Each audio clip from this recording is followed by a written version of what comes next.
Office में काफ़ी ज़्यादा परेशान था क्योंकि उसके बॉस ने उसकी सैलरी नहीं बढ़ाई थी। इस वजह से अनुज सोचता है ये बॉस भी ना मेरी सैलरी नहीं बढ़ा रहे। अब मुझे तो कुछ समझ ही नहीं आ रहा कि मैं इस महीने का खर्च कैसे चलाऊंगा। जैसे ही अनुज घर जाता है तो माँ कहती है, अनुज बेटा मेरी आंखें देखना कितनी ख़राब हो गई है। अब तो इसमें नया चश्मा भी बनाना पड़ेगा। पुराने चश्मे का तो नंबर भी ख़राब हो गया, इसी वजह से मैं पहनती भी नहीं हूँ। बेटा कुछ पैसे दे देना तो मैं अपना चश्मा बनवा लूँगा। हाँ माँ, मैं कल ही मेरी सैलरी आते ही सबसे पहले आपको पैसे दे दूँगा ताकि आप अपना चश्मा बनवा लीजिए, क्योंकि वो भी तो ज़रूरी है ना। अनुज अपनी माँ को यहाँ कहकर जैसे ही कमरे में जाता है तो उसकी बीवी कहती है, अनुज जी आपकी सैलरी आने वाली है। आपको तो पता ही है इस महीने मुझे कितनी शॉपिंग करनी है, साड़ियाँ और गहने खरीदने हैं। मुझे ना 5,000 रुपये की ज़रूरत पड़ेगी। आप मुझे 5,000 रुपये दे देना ताकि मैं अपने गहने और कपड़े खरीद लूँ। हाँ श्वेता, मैं तुम्हें गहने कपड़े खरीदने के लिए 5,000 रुपये दे दूँगा। कल जैसे ही मेरी सैलरी आएगी पैसे तुम्हें दे दिए जाएंगे। अनुज बेचारा मन ही मन सोचता है, माँ का खर्चा अलग, घर का खर्चा अलग, बाकी का खर्चा मिला के तो मेरी सारी सैलरी ही ख़त्म हो जाएगी। मेरे सपने तो पूरे ही नहीं हो पाएंगे। अब मैं क्या करूं? मैंने सोचा था कि मैं घर में इस साल ही कैसे भी कार खरीद लूं, लेकिन कार खरीदने का सपना तो मेरा अधूरा ही रह जाएगा। अनुज घर के सपनों के चक्कर में अपना खुद का सपना खो बैठता है। वहाँ उस वक्त कुछ नहीं कहता।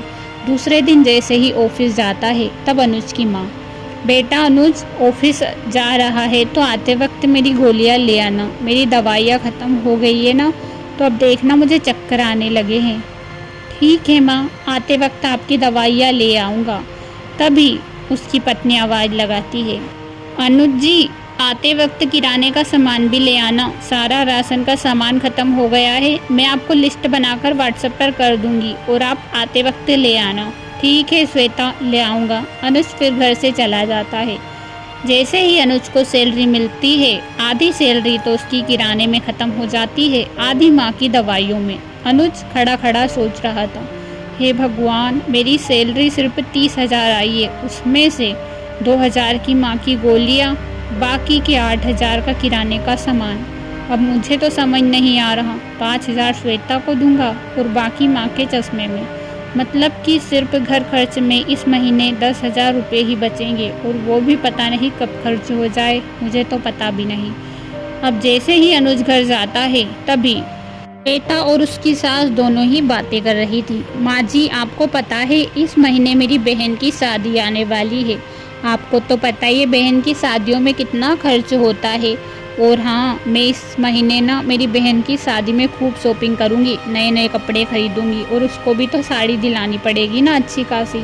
हाँ बेटा, बहन की शादियों में तो यही करना पड़ता है। मुझे भी मेरी बहन के लड़के की शादी है, वहाँ पर जाना है, कुछ पैसे की तो ज़रूरत पड़ेगी ही। मुझे भी ऐसा लगता है कि मेरी बहन के लिए मुझे अब अच्छी सी साड़ी ले जानी चाहिए।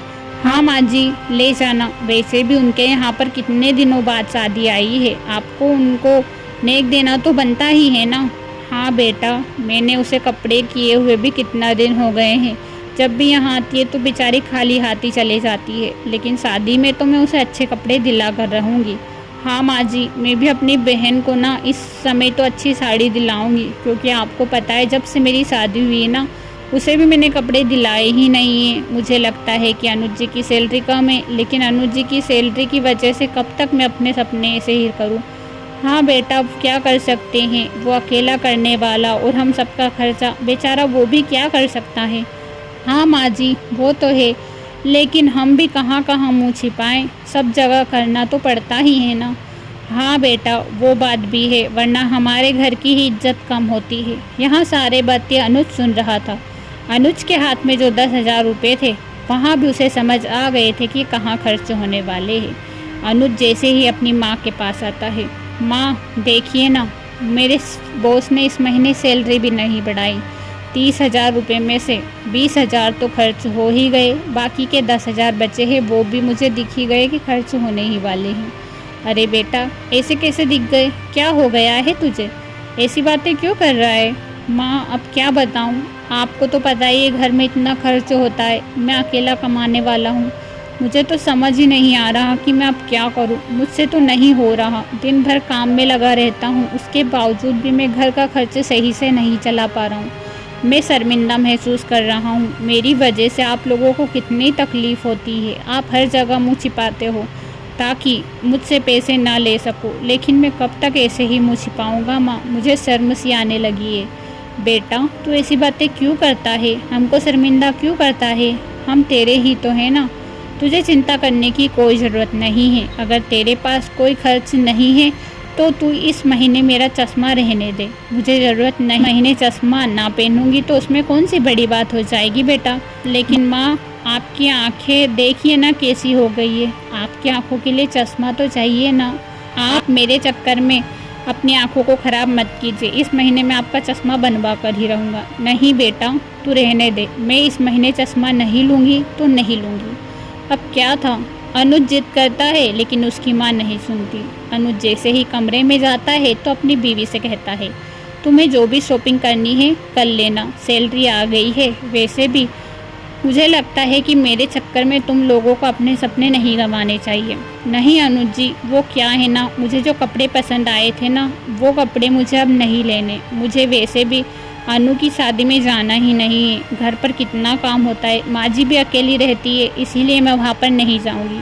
अरे तुम क्या कह रही हो? अभी थोड़ी देर पहले तो तुम माँ से कह रही थी कि मैं अनु की शादी में जाऊँगी, शॉपिंग करूँगी, ये करूँगी, वो करूँगी, और अचानक से तुम्हारा मूड कैसे बदल गया?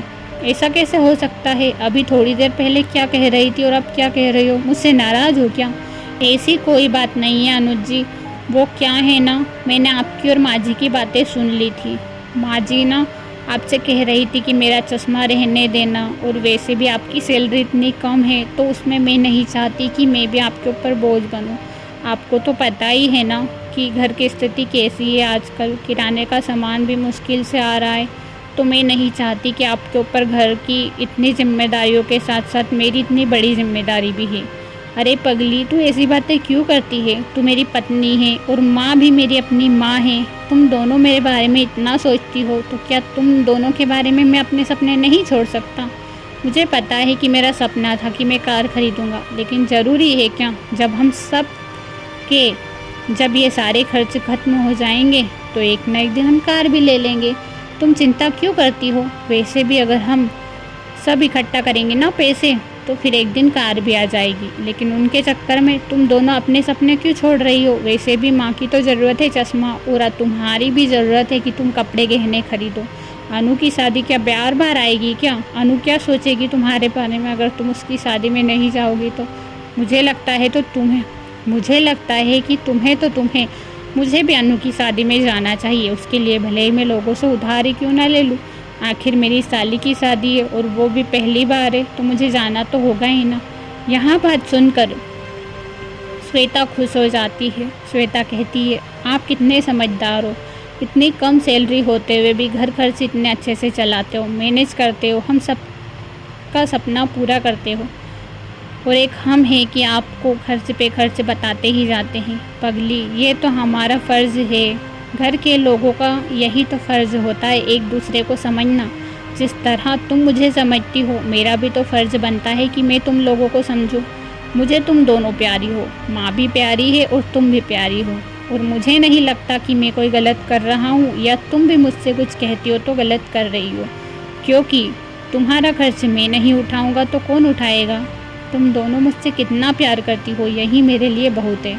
अनुज बहुत ही समझदार था, अपनी फैमिली की हर फीलिंग्स को समझता था और उनको पूरा भी करता था। कभी भी वहाँ उनसे गुस्से में बात तो करता ही नहीं था। ऐसे ही कुछ समय बीतता चला जाता है कि एक दिन श्वेता अनुज से कहती है, अनुज जी, मैंने ना एक नौकरी का इंटरव्यू दिया है और वो उस इंटरव्यू में मैं पास हो गई, और आपको पता है मेरी जॉब लग गई है। माँ जी ने भी हाँ कर दी, और अगर आप हाँ कर दो तो मैं जॉब कर लूँगा।